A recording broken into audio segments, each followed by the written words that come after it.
Well, hello, welcome everyone. This is the Golden Desire show at the Merge Gallery in Saugerties, New York. I'm Jay Youngdahl with Lesley Bodzy. Our show opening is today. Lesley and I just graduated with an MFA from the School of Art Institute of Chicago. And so while we worked together over there, worked on collaboration. The show was built around Lesley's pieces, which she's going to describe in a second. And then I curated a number of pieces around hers. We have a little representational art, we have a little conceptual art, some sculpture, some text. It's kind of what they teach in MFA school now, to be able to do a little bit in a lot of different areas. Thanks for being on this Facebook Live, and I'm going to let Lesley start with her beautiful golden creations here. Okay, thank you, Jay. Hi, everyone. So, I made these very large sculptures, and they're draped in gold.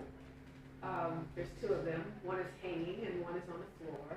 And they're meant to symbolize sort of trauma beneath golden exterior. And so, many of us have a golden exterior, and yet underneath we are maybe traumatized, and we have to try to find our authentic selves under the golden drapery. It's a very unusual material that I am making. It's pure acrylic paint mixed with tar gel, so there's no structure to it really except the paint. And this one is called When You Didn't Invite Me. Because often we're very traumatized when we hear that there was a party and we were not invited. So that symbolizes that kind of trauma. And it's made of a giant sheet of acrylic paint mixed with tar gel, and then I draped it over a mysterious object, so you don't really know what it is. This one in the corner is called, a hanging sculpture, and it's called When You Didn't Show Up. So we all know what that's like, right? Blind dating or other things like that. We're waiting for someone to show up, they don't show up. So it's very traumatized. This one is very flexible. You can actually get inside it. It's sort of fun. And again, it's a giant sheet of paint. And I draped it over a mysterious object and then created a hanging device. So it's a very kind of surreal object. And these are my golden sculptures. You want to talk about the ones in the window? Oh, yes. Okay, the The ones small in the ones? window. All right. I can do another one. There's a couple small ones in the window also. So these little sculptures are the same material. They're made of pure paint mixed with tar gel medium, and they are malleable. You can play with them. You can open them up. You can hang them on the wall, and you can reform them into sculptures the way you would like it, or if it goes on your bookcase, you can form it however you want. And it stands on its own. Oh, good, that one's stood. So they're all made of the same material. The hanging ones also are made out of this paint with tar gel on there. I call them mysterious objects, surreal objects. And they're kind of cool. Nice. Great. Thanks, Lesley. Jay? So I've got several things. If you see from the back, I guess, but in the front window, we have Lesley's mysterious objects. And then this is a photograph that I took in northern Arizona of siltstone that frankly reminded me very much of Golden Folds, and blew it up there 44 by 68, and Robert put them in the window very nicely. So I have three separate pieces that go around. One is in many of my exhibitions, I make a pamphlet which people can take away, so they can take away a piece of art from the exhibition. So they're often textual based. So inside I have some concrete poetry, seven tankas that have some themes of gold, and then I make some kind of, I like making collages like we used to do with 13, so some of those as well. But those are for the folks who come, and everybody can feel free to take one. I'm also a photographer and picked out a selection, a varied selection, eclectic selection of photos I've taken over the last 3 years that all have some golden theme to them. During the time I was living most of the time in Oakland, And so several of them have to do with Oakland. And then I traveled in the West, and there's one small piece on the left here, and I've got a larger piece on the right. I visited a area that had suffered a terrible burn 20 years ago to see in the fall what it looked like, and found an amazing number of golden eruptions of plant life. The second photo you can see with the red squares is I have a collection of photos of the roofs of tombs of pharaohs along the Nile. When the pharaohs were put in there, the idea was that the craftsmen made a sky. Some of the skies are blue, but they also have skies of all kinds of different colors. And so this was one of those which, for whatever reason, the craftsperson decided to have the gold theme. Next picture is from near Crested Butte, Colorado. As I say, I lived in Oakland, so this is the Port of Oakland. All the food that goes to Hawaii comes through the Port of Oakland, and comes in most of the products, TVs and things, and so using containers like that. This is a location just a couple blocks from where I was living there. There was a ginkgo tree which had shed its leaves, and I was with my friend Lily, who's here today, and a picture of her. It was during one of the more contentious and worrisome times, early pandemic. There we go. The next is, there's an amazing area I think I mentioned earlier in this Vermilion Cliffs, which is in northern Arizona, where there's sandstone and siltstone that rivals any kind of wonderful abstract painting or design that we humans make, and so putting together a collection of those.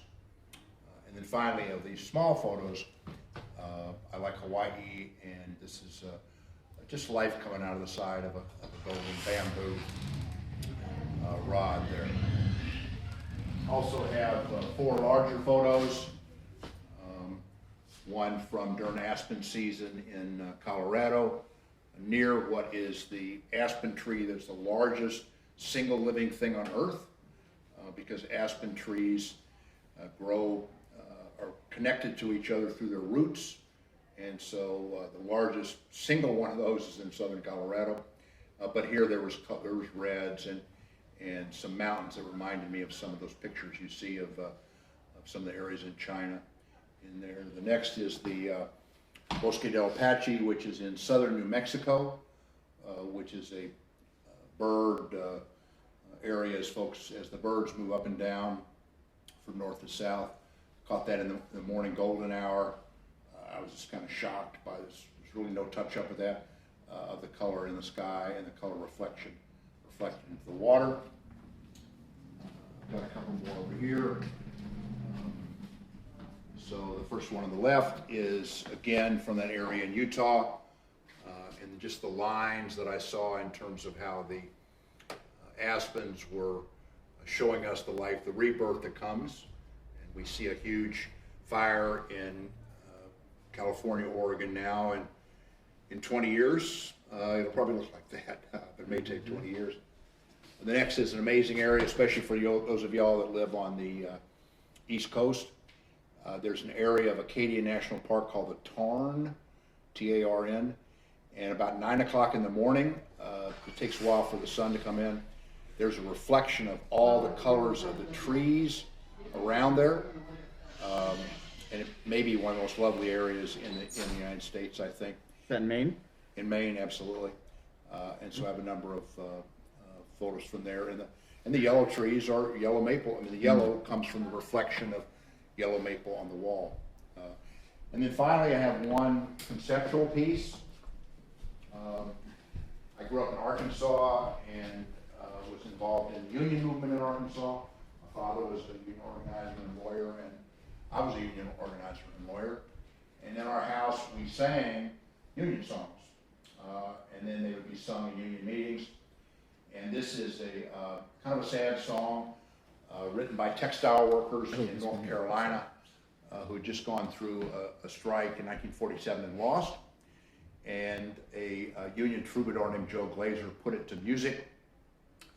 And the amazing thing about it is that the textile workers, they always knew they'd be textile workers, but at least they wanted a nice place to work when they passed away, and they wanted it on a golden boulevard, and they wanted their machines to be made out of gold, but they'd still be making textiles for the folks in heaven, according to that. And then I like blowing text up big because I think sometimes it shows things that you don't normally see when you see text smaller. So the first lawsuit I ever tried was in the town of Earl, Arkansas, which is near Memphis, Tennessee, along the river. And I was able to find the decision that involved discharges of some African-American textile workers who made padded hangers. So I was able to find some padded hangers of gold, keep it the theme, and put that up. Because a lot of the art that I do is what I call participatory action art. That is, I still work in civil rights, and I still work for workers in the South and unions. And so I try to do art out of that, sometimes with workers, sometimes about the struggles we're involved in. I made a series of collages that had to do with legal cases I was involved in during the COVID, in terms of what the company wanted workers to do without PPE or those kinds of things. So anyway, it's all built around these fabulous sculptures by Lesley, and so hope people enjoy it. Golden Desires, which mean different things to all of us, and we just wanted to point out several different things that gold and desire meant to us, and then obviously for the viewer, they'll have some of their own takes on desires and gold possibly. So. Excellent, great. Thanks, Jay.